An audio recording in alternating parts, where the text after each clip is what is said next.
India is a vast land, intense and full of extremes. Spectacular landscapes lie next to overflowing multitudes of humanity. Wretchedness and decay blend with astonishing wealth.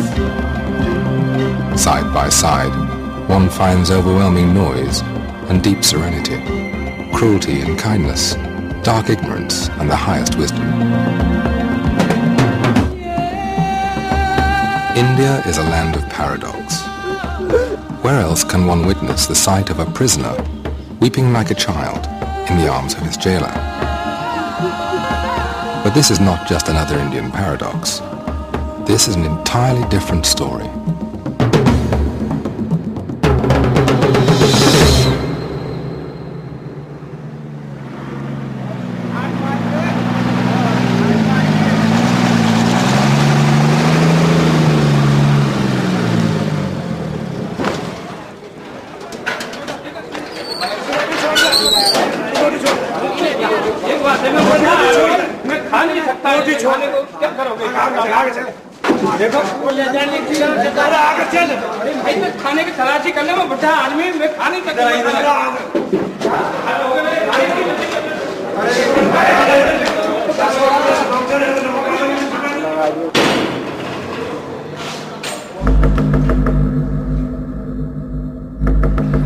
I came to Tihar in 1988. I get caught in the airport, Indira Gandhi International Airport, sorry, with 4 kilos of heroin.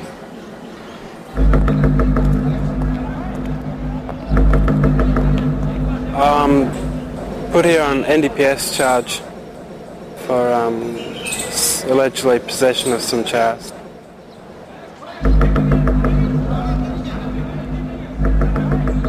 Triple murder case Ahmedabad में हुआ था 1983 में। उस case में मुझे पहले फांसी की सज़ा हुई थी, उसके बाद में यानी हाई कोर्ट में लाइफ सेंटेंस की सज़ा हुई। What am I doing in Indian jail? Time is what I'm doing in Indian jail. No, actually I'm doing Vipassana now.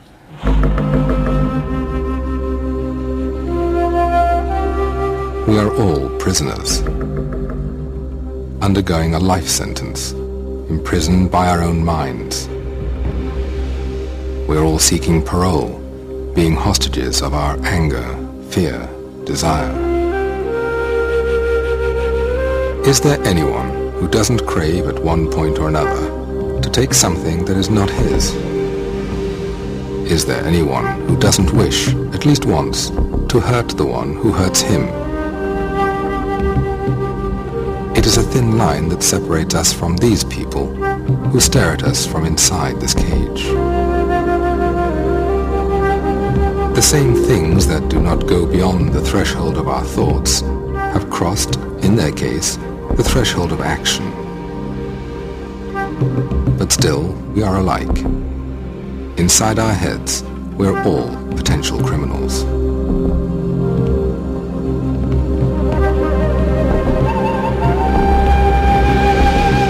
This is Tihar Jail, one of the largest prisons in the world. 10,000 people are imprisoned here. 9,000 of them are still awaiting their trials. The wheel of justice rolls slowly and heavily in India, like an overloaded truck. A picked pickpocket may find himself waiting for 6 years in order to receive a 1-year sentence. It could take another 2 weeks. It could take another 2 years, 3 years, 4 years. They take their time.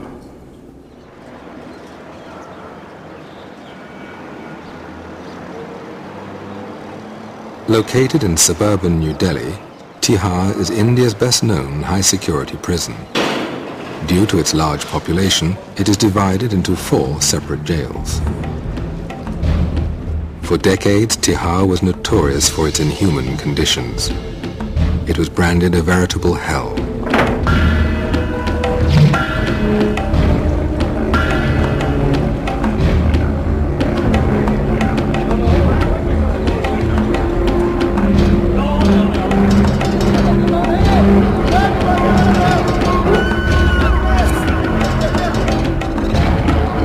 Violence, corruption and drug use are common problems in almost any prison.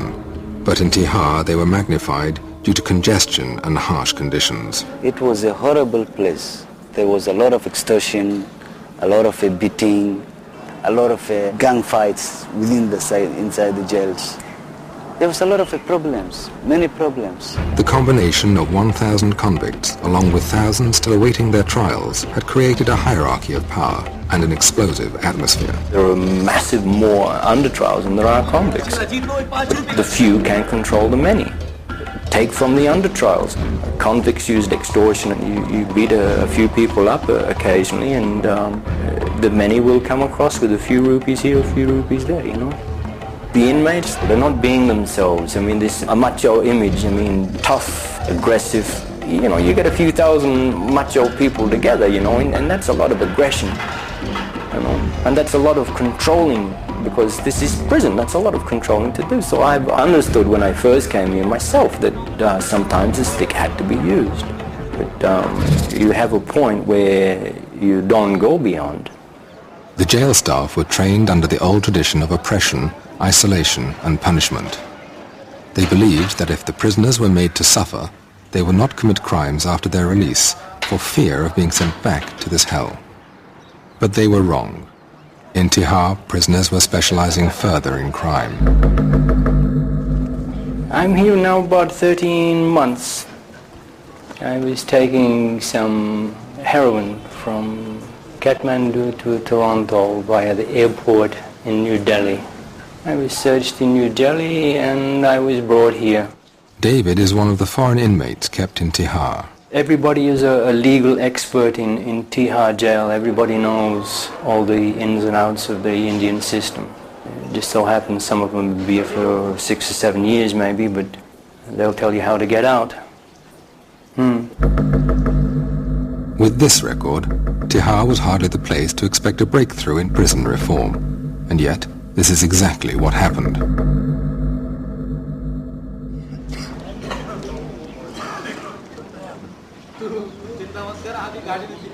In May 1993, a new Inspector General of Prisons was posted.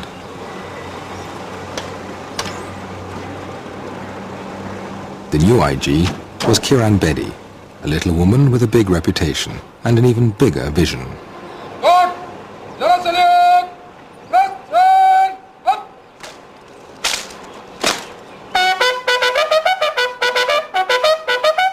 As India's first woman police officer, Bedi has always attracted controversy, using unconventional methods to achieve high goals. To me, she's a magnificent woman. She's got integrity, she's got very high morals, and she certainly has ambition. She's been everything from a tennis star to a notorious policewoman who used to tow away dignitaries' cars from towaway areas. That's where they called her Crane Betty. I vividly remember the day when she was to join. We have a meeting for 1.5 hours, and that meeting she only made us clear there is a very thin thread between us as officers and those inside. We have also made blunders in our life, but thank God we are not inside. Unfortunately, they are.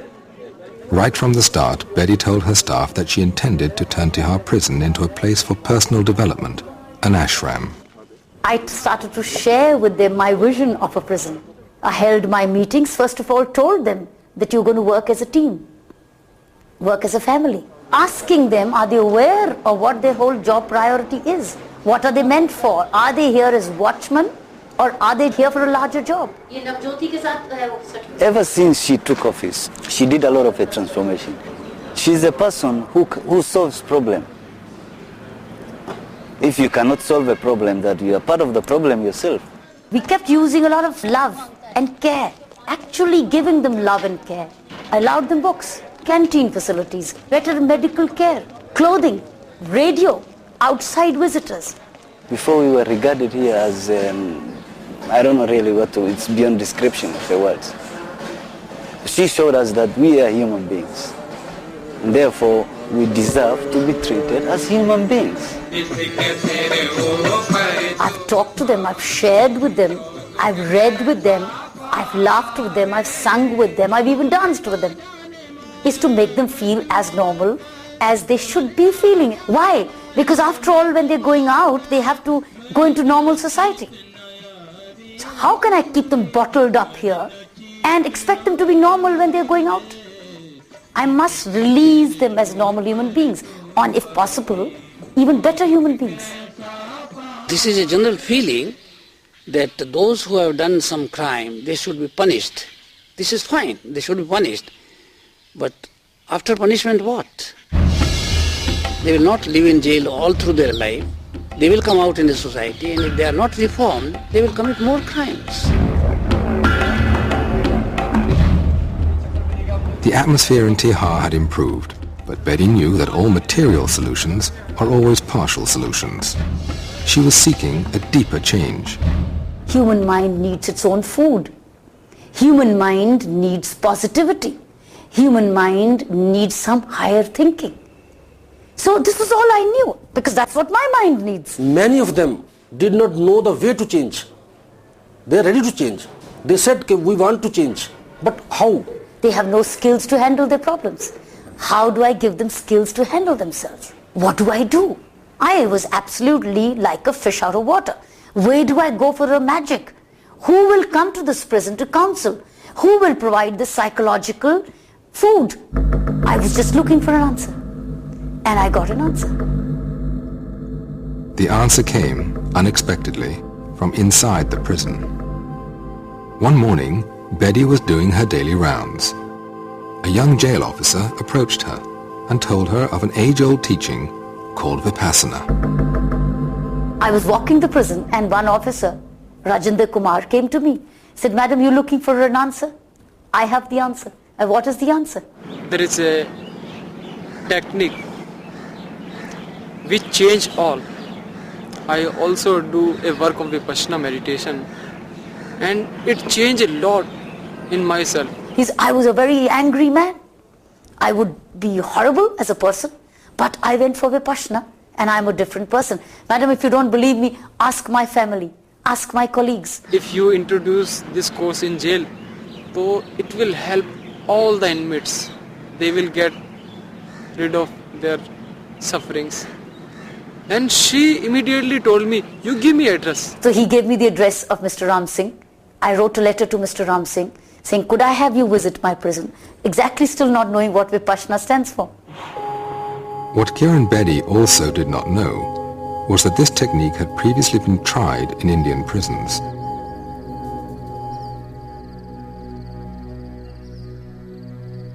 Vipassana is a journey of discovery, taken with closed eyes.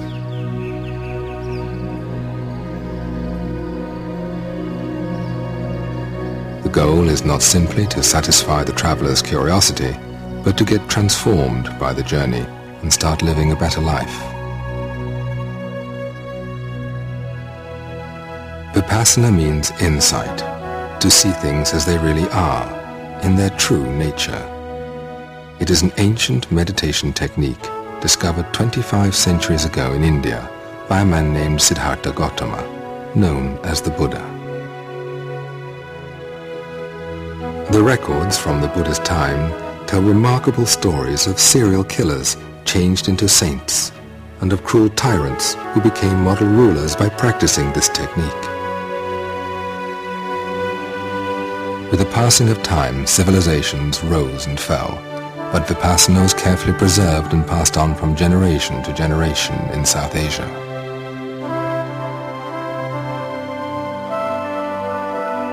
Today, it is taught by S.N. Goenka, an Indian who was born and grew up in Burma. Mr. Goenka learned Vipassana from his Burmese teacher, Sayaji Ubakin. In 1969, Mr. Goenka arrived in India and started teaching Vipassana. A few years later, he was given a challenge by the renowned Indian leader, Vinoba Bhave, to teach Vipassana to youngsters and to hardened criminals. I said, I am here to serve. If you can arrange, I will teach the hard criminals in the jail. I will teach the students. He arranged in the school and it was very successful. But he could not arrange in the prison because the rules of prison, manual of prison is such that a teacher cannot go and stay there. One has to stay outside, and that was not acceptable to me. When a course is given, I must be there with my students.